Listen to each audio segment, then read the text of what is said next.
خۆشەویستان بەڕێزان مندانی خوا ئەو جەنازەی ئێستا لە ژێردەستی ئێمە دانراوە ئەمە گەنجێک کە تەمەنی 22 ساڵە ئەو گەنجە ئەوەی کە من معلوماتم هەبێ کەسێکی نێشخوێن بووە الحەمدولله بەڵام 2 ساڵە هاتوۆتە ئێرە ئەو گەنجە تازە ئیقامەکەی بۆ دەرچووە و تازە پەساپۆرتەکەی دراوەتە جەنابی گەنج ئەمە پەساپۆرتەکەیەتی ئەمە پەساپۆرتی بریتانیە کە وەریگرتووە ئەمە تۆزێکی تر بە حیساب سەفەرەکەوە چێتەوە کوردستان و سەردانی خزم و کەسەکانیەکە بەڵام هەیهاتە هەیهات ئەو پلانەی کە من و تۆ دای ئەنەین بەدەست من و تۆ نییە من و تۆ حڕ نین ئازاد نین هەڵمانە خەڵەتێنەوەی ئازادی ئازاد بە ئازاد کابرای دیکتاتۆری پیاوکوژی قاتل هاتووە داوای ئازادی بۆ دەکات درۆ دڵەسەیە بەس دانەوێ تۆ لە خوادا ببڕێن تۆ بەس لە خوا ئازاد بە خوای میهرەبانە فەرمی إن الله عنده علم الساعة خوا سبحانه وتعالى علمێکی هەیە ئەو علمە 5 خاڵن یەک لەوانە عنده علم الساعة غەیری خوا کەس نازانێت قیامەت کەینی ڕوەدا کەینی لێتە قەومێ هەر یەک لە ئێمە 2 قیامەتمان هەیە قیامەتی خاص قیامەتی سوغرایە پێغەمبەرە فەرمی عەلەیهی الصلاة والسلام إذا مات أحدكم قامت قیامەته هەر یەک لە ئێوە مرد قیامەت ڕوویدا ئێستا ئەو گەنجە هەموو دنیا لێتە ناگەڕێت کوا پلانەکەنەوە جوازی هەیە پلانی دانەبوو سەفەر بکە تازە وەریگر جوازەکە بەدەستە خۆی نییە قیامەتێک ئێستا ڕۆوی هەتا ڕۆژی قیامەتی جارێکی تر نایێت تۆ ئەو تێستە ئێمە لە تێستی ناگال لە خۆت بێ ئەگەر شتێکی بردبێ لەگەڵ خۆیان قازانجی کرد ئەگەر نەیبردە بێ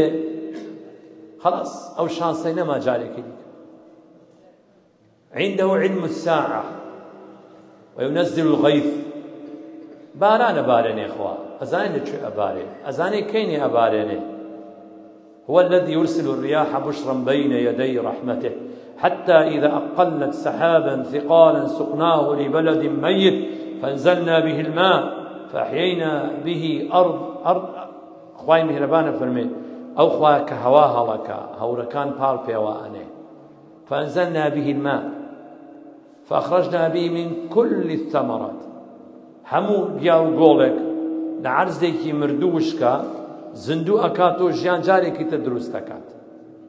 أو لچي بيكاتو لدو غازي سوتينر بيكاتو دوانا هيدروجين لقل أكسجين هر دو كان غازن هر دو كان سوتينرن السوتين غازن دو غازي سوتينر ليك دا H2O آوي دروس كدو آگري بيكوجيتو خوان آگرن با آگر كوجينيتو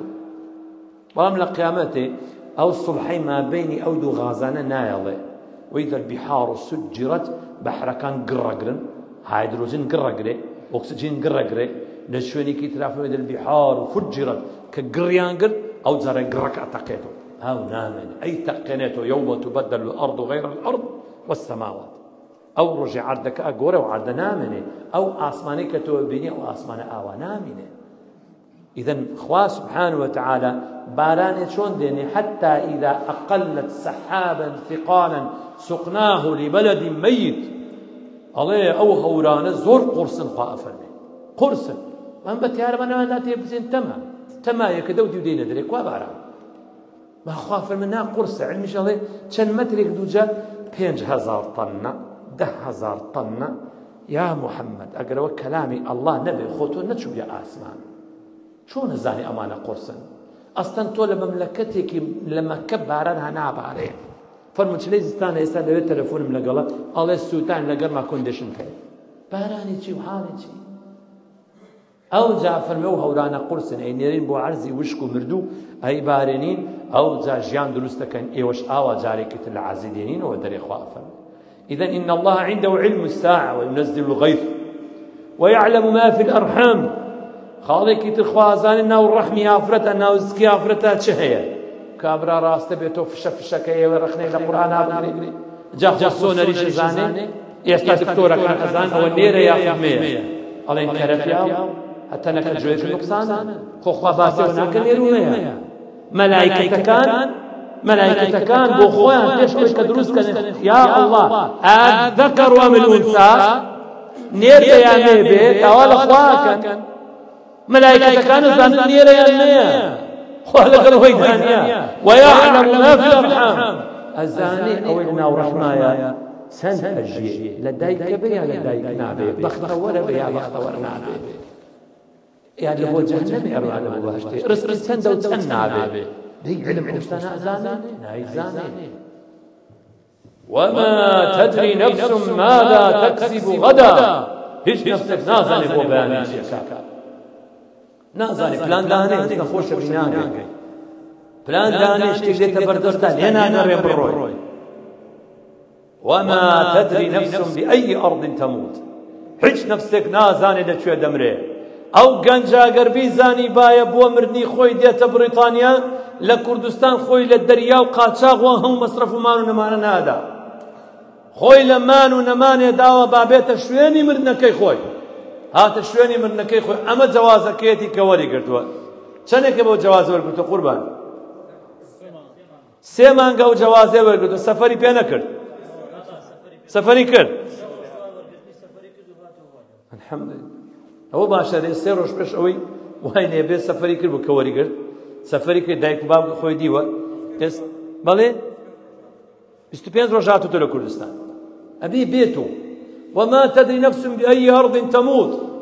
چێ ناڵێت تۆ هاتوویتە بریتانیا بۆ مردنی خۆت نەهاتووی چێ ناڵێت تۆ بۆ شوێنی ڕوح دەرچوونەکەت نەهاتووی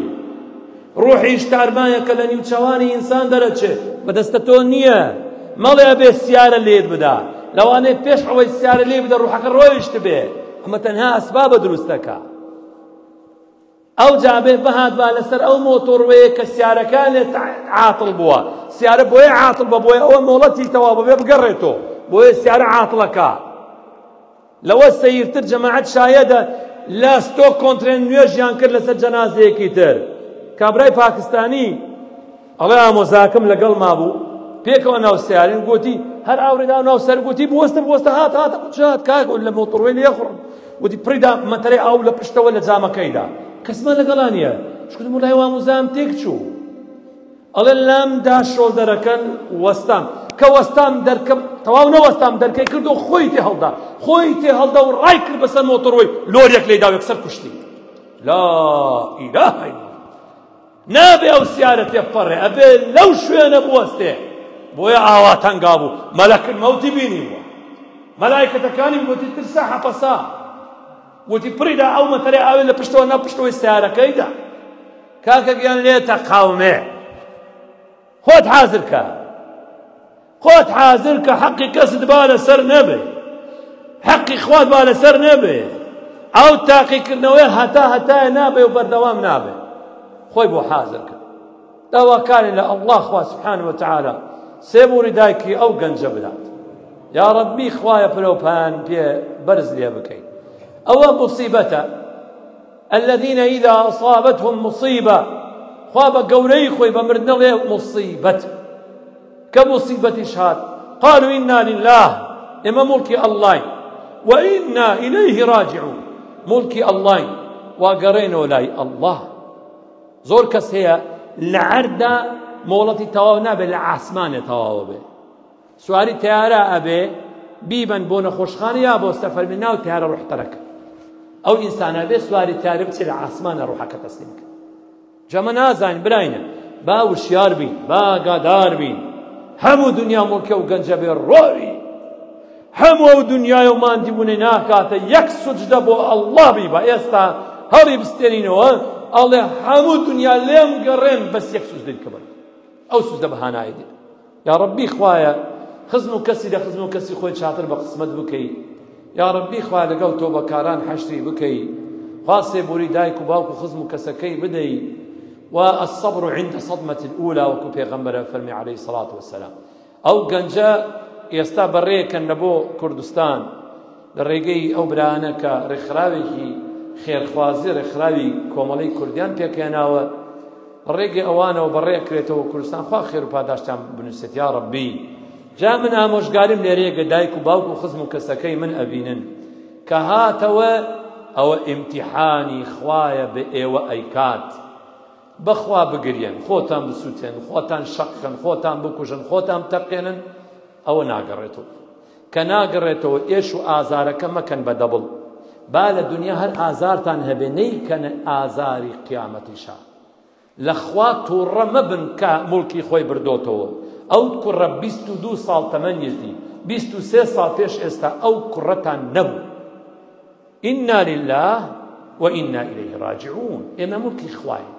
لله ما ئەعطا وله ما ئەخەذ. هەموو شتێک ئەوەی کە خوای دەی خوایە کە موڵکی خۆی تێیباتەوە. ئەوجا ئەگەر ئامۆژگاری برای خۆتان وەرەگرن سەبر بگرن دائیمەن ئەو ئاەتە وارەسە تەطبیق بکرێت چونکە ئەو ئیمتیحانە باوەڕ ناکەم ئاوا لە ناکاو دووبارە بێتۆکو کە ئێستا دێتۆ بەردەستان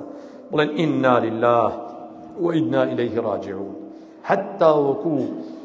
ئەو ئێش و ئازارە دادەمرکێت چەند ڕۆژێکە هەر برن ئینا لله وئینا ئیلەیه ڕاجعون. هەر وا برن چونکە خوای میهرەبانە فەرمێ الذين إذا أصابتهم مصيبة قالوا إنا لله وإنا إليه راجعون أولئك عليهم صلوات من ربهم ورحمة وأولئك هم المهتدون. أوانك تاقيانا كينو خوا مدعو سنايانك صلواتي خوا مدعو سناتك لعاسمانك والرحم بزيب وكسانا أباد وأوانك خوا هدايتي داو جاد الله كارم الله خزم كسن زيك كاني بتايبتي دايكي لو كسانا بلو آفرتانا بكخوا خطوي هدايت داو لواني منالي يكمدني منالي تريشت هبه خوا امتحاني لو قورة تريش لبردستو وهمشمان ملكي خواينو كركتان نرويو إما ببينين بخواي كل من عليها فان أو شكلانا بي لا يمنن يك نامين هم يمرئ هم قبر بس شاورين بس نقبر كاني خوان جا عاقل أو كسي شاورين كتا أبي تبهند عبرت بلكو بهند عبرت غيري خوي والقري أما قنجيكا أما جوازكيتي تازة وري قرتوا سيمانجيك أبي وري قرتوا فرمي استا با جوازك دادي بدا با كيسك دادي بدا دبا دادي بدا روي خوي وعملي خوي انقطع عمله عمل كوتاي هات شي برد لنا صندوقك الروي بو خيامت داوا كارم لا الله سبحانه وتعالى برحمي خوي بفضلي خوي لقلي بك لقنا حكاني خوش به خوا قبري برفراوان لي بكال يا ربي خوايا لنا راحتي عذابي قبر عذابي برزخ ابي باريزي وإيمش ثابت بكي حتى أجينو أوانا چونك إيمش دين خوايا لا يتو معلومة خوالس لا إله إلا الله بمان هيلي بيش أوي بجينو بوانا خوا أخيرت من خير كي أقول قولي هذا استغفر الله لي ولكم فاستغفروه إنه الغفور الرحيم.